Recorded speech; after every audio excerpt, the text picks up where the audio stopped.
Les 10 pays les plus pauvres au monde ont comme point commun de vivre sous un régime autoritaire, sans institutions judiciaires solides, sans presse libre et avec un taux de corruption élevé. Tous ces facteurs conjugués avec la faiblesse des institutions financières et le manque d'investissement en font des pays très peu attrayants pour les investisseurs étrangers. Et pourtant certains pays de ce classement jouissent encore de matières premières considérables. 10 pays les plus pauvres du monde. Numéro 10. Madagascar. La population Madagascar est estimée à environ 27 millions d'habitants. Madagascar dispose d'importantes ressources naturelles, mais celles-ci restent relativement inexploitées. Les habitants sont en moyenne 42% plus pauvres qu'il y a 50 ans. Politiquement, le pays brille par son instabilité. Depuis le coup de 2009, Madagascar n'a cessé de sombrer dans une pauvreté sans précédent. Aujourd'hui, les 3/4 de la population vivent avec moins d'1,90 $ par jour. La plupart des habitants vivent de l'agriculture, ce qui en fait un pays vulnérable. Le changement climatique a un impact considérable sur l'agriculture et l'élevage, la foresterie, les ressources en eau, la pêche et la santé. Pour l'heure, seul le tourisme pourrait relever la croissance économique du pays. L'industrie a également un gros potentiel notamment dans le secteur du bois et du métal. Malheureusement le pays a besoin d'un soutien économique pour tirer pleinement parti de ces deux secteurs. Numéro 9. Érythrée. Population de 3 500 000 d'habitants, l'Érythrée est une dictature et est dirigée par le président Isaias Afwerki. En 2018, le produit intérieur brut par habitant en Érythrée était estimé à environ 331 $. L'agriculture est de loin la plus grande partie de l'économie de l'Érythrée. Mais quelques années de sécheresse sévère ont tué des conséquences sur l'Érythrée. Le pays est fortement militarisé en partie à cause d'une guerre de plus de 10 ans avec l'Éthiopie, et qui s'est terminée en 2018. Moins de la moitié de la population érythréenne a accès à l'électricité et il n'y a qu'environ 14 abonnements de téléphone portable pour 100 personnes. Très peu de villages en Érythrée rurale ont accès à de l'eau propre. En outre, de nombreuses communautés ne disposent pas de latrines locales en raison d'un manque de ressources financières. Numéro 8. Guinée. Population de 13 100 000 habitants. La Guinée possède un stock énorme de minerais, un quart de la bauxite dans le monde est situé sur le territoire guinéen. Les diamants et le fer et le cuivre et l'uranium ainsi que l'or sont certaines des réserves naturelles de la Guinée. Cependant, plus de la moitié de la population vit en dessous du seuil de pauvreté dont environ 20% dans l'extrême pauvreté. La Guinée n'a pas de ressources propres pour exploiter les ressources naturelles. Comme de nombreux pays pauvres, la Guinée a une économie largement agraire, l'agriculture représentant environ 2/3 de l'emploi total. Seul 1/3 environ des habitants ont accès à l'électricité, et le taux d'alphabétisation de 32% du pays qui est l'un des plus bas du monde. En 2016, un projet minier de 20 milliards a même dû être abandonné, la Guinée est devenue incontrôlable malgré une population raisonnable de 13 millions d'habitants. Numéro 7. Mozambique. Population de 27 600 000 habitants. Les conditions climatiques extrêmes, notamment les inondations et les sécheresses, entravent le développement du pays. De graves inondations et sécheresses menacent l'accès à l'eau potable ainsi que la capacité de cultiver, de maintenir la nourriture par le biais de l'agriculture.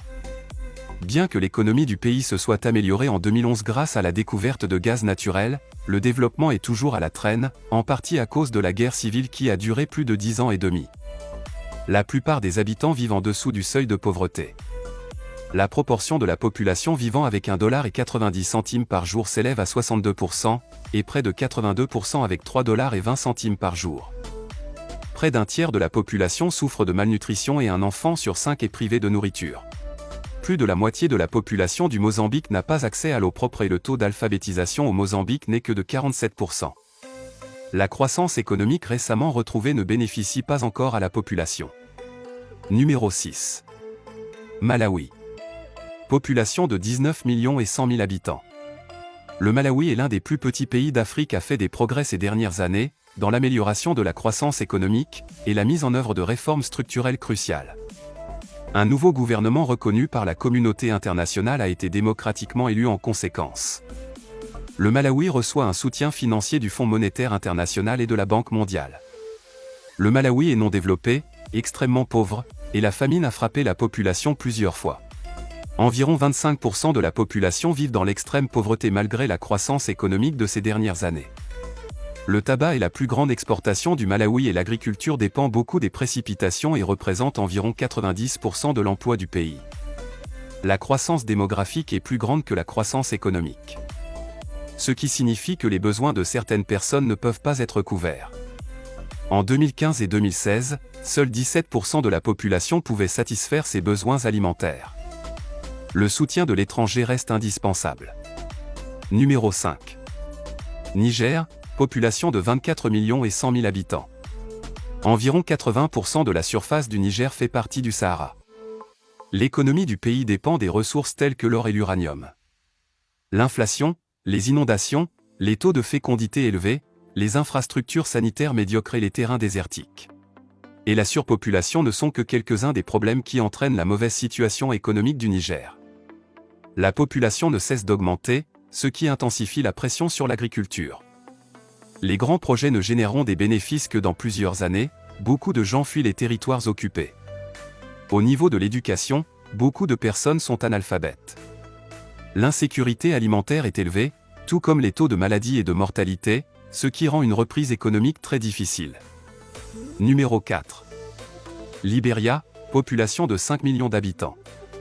Au Libéria, le président nouvellement élu n'est autre que George Weah, ancienne gloire du football mondial. Une guerre civile a décimé la population avant de prendre fin en 2003, mais les difficultés sont toujours bien là. Le pays a été touché par l'Ebola et par une inflation des prix des produits de base. Environ 64% de la population vit dans la pauvreté et moins de 50% sont alphabétisés. Toutefois, la situation s'améliore lentement, car la jeune génération est en train d'apprendre à lire et à écrire. Moins de 20% de la population a accès à l'électricité et environ 39% est sous-alimentée. Pour l'heure, le Libéria survit grâce à son caoutchouc et son minerai de fer et son huile de palme. De plus, la nation ouest-africaine est riche en ressources et les exportations d'or stimulent la croissance. Le développement économique limité du pays a conduit à un faible niveau de vie. Le pays doit compter sur les aides étrangères pour se développer. Numéro 3. Burundi, population de 11 millions et 800 000 habitants. Comme beaucoup d'autres pays africains, le Burundi souffre des conséquences des guerres civiles et de l'instabilité politique. Le plus grand donateur parti, le pays a glissé vers la récession et l'insécurité alimentaire. Le prix des produits tels que la pomme de terre a fortement augmenté. On constate également une baisse de la production de café qui est la principale exportation du pays. En conséquence, la population est extrêmement vulnérable aux fluctuations des prix et aux restrictions à l'exportation et à la pénurie alimentaire. 82% de la population vit en dessous du seuil de pauvreté, environ 90% de la population dépend de l'agriculture pour survivre. En 2017, le taux de mortalité maternelle au Burundi était de 5148 décès pour 100 000 naissances vivantes. La surpopulation est un autre problème auquel le Burundi est confronté, car la superficie des terres est relativement petite par rapport aux habitants. La nation est fortement dépendante de l'aide étrangère. Numéro 2. La République démocratique du Congo, population de 89 millions et 400 000 d'habitants. Un autre pays pauvre qui est devenu victime de guerres civiles et de surpopulation. La République démocratique du Congo pourrait être le pays le plus riche d'Afrique sans les guerres civiles et les dirigeants corrompus qui gardent les richesses pour eux. La République démocratique du Congo est un pays riche en ressources comme les minéraux précieux tels que le cuivre et les diamants et l'or. La faiblesse des infrastructures et le manque d'éducation et d'alphabétisation sont d'autres raisons de l'incapacité de la République démocratique du Congo à exploiter pleinement son potentiel et à assurer sa croissance économique. Près de 64% d'une population de 89 millions d'habitants vit dans une extrême pauvreté.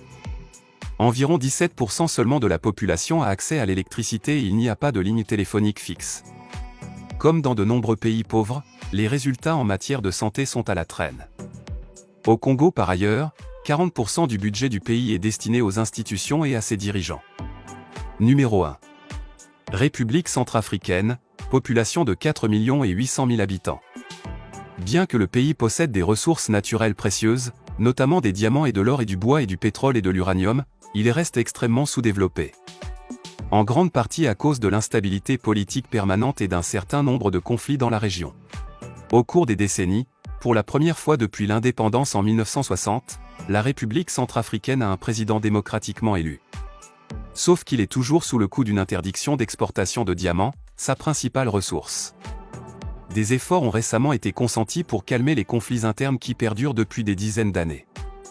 La République centrafricaine est le seul pays pour lequel des données sont disponibles où plus de la moitié des citoyens sont sous-alimentés. Selon la Banque mondiale, 75% de la population vit dans une extrême pauvreté. Un programme de 250 millions de dollars a été déployé par la Banque mondiale pour reconstruire le pays. Mais les effets ne sont pas encore perceptibles. Partagez votre opinion dans les commentaires. Comment ces pays peuvent-ils améliorer leur situation économique? Merci d'avoir regardé. N'oublie pas de t'abonner à la page.